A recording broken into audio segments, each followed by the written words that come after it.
भाभी। हाँ बोलो। भैया कहाँ हैं? क्यों? मुझे कुछ काम था। पहले बताओ क्या काम है? वो भाभी, कॉलेज की फीस के लिए कुछ पैसे चाहिए थे। मुझे पता ही था तुम्हें पैसों की जरूरत होगी, तभी तुम यहाँ पे आई हो। तुम्हें खिला पिला रहे काम है क्या? जाके खुद की कमा लेती। भाभी, आपको तो पता है ना, मैं नौकरी ढूंढ रही हूँ। जॉब ढूंढ रही हो तो मिल तो नहीं रही है ना जॉब। इनको मैंने कितनी बार समझाया कि तुमको पढ़ाई लिखाई ना, किसी से तुम्हारी शादी करा के सर का बोझ हटा दे, लेकिन इनको तो मेरी बात ही नहीं सुननी है। खड़े खड़े मुंह क्या देख रही हो? जाओ यहाँ से। एक तो तुम्हारी माँ मर गई और तुम्हें मेरे सर का बोझ छोड़ के चली गई। क्या भाभी ने ननद के साथ सही व्यवहार किया?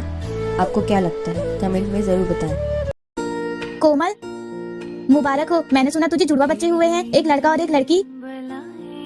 क्या हुआ, कहीं जा रही है क्या? हाँ, बेटी को अनाथ आश्रम छोड़ने। दो बच्चे नहीं संभलते मुझसे। पर कोमल, बेटी तो लक्ष्मी का रूप होती है, तू इसे अनाथ आश्रम में कैसे छोड़ सकती है? अगर तुझे इतनी दया आ रही है तो ले, तू ही पाल ले इसे। क्यों, अब क्या हो गया तुझे? हाँ ला, आज से ही मेरी बेटी होगी। अरे कोमल, तू आना, बैठ। अरे नहीं अन्नू, मैं तो बस तुझसे मिलने आई थी। और सुना?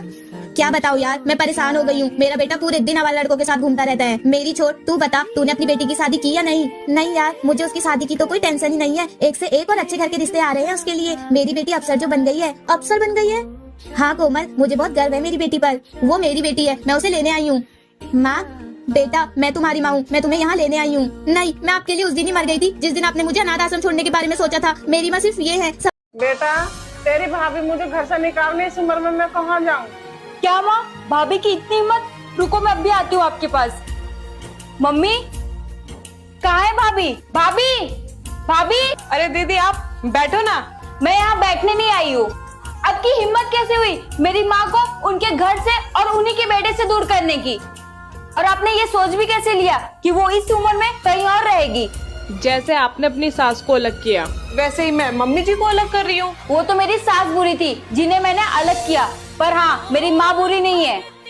छी, कितनी बदतमीज हो। हंसी आ रही है आपको मेरी बातों पे? हंसी तो मुझे आप जैसी बहुओं और बेटियों पे आती है।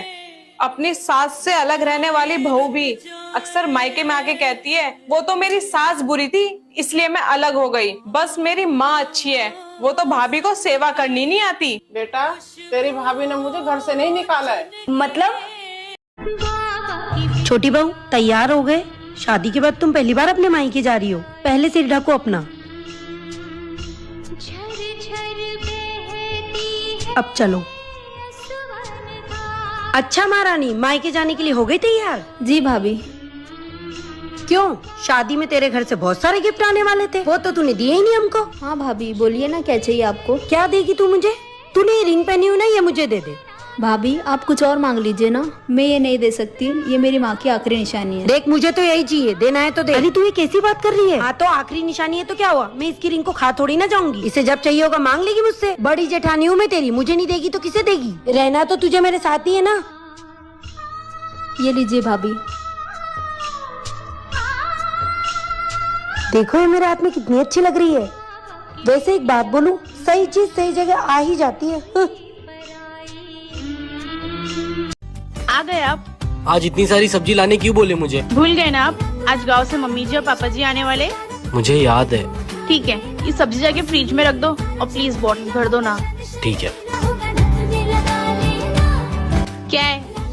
अगर हो गया होगा काम तो फिर सो जाऊं मैं? हाँ सो जाओ, लेकिन यहाँ नहीं, बाहर हॉल में जाके सो। क्यों? ये तो मेरा बेडरूम है ना। बेडरूम था, अब जब तक ये मम्मी जी और पापा जी यहाँ रहेंगे ना, ये बेडरूम से भूखा रहेगा। आई बात समझ? आप अभी तक इधर ही बैठे हो? जाओ जल्दी, स्टेशन ट्रेन आने वाली होगी।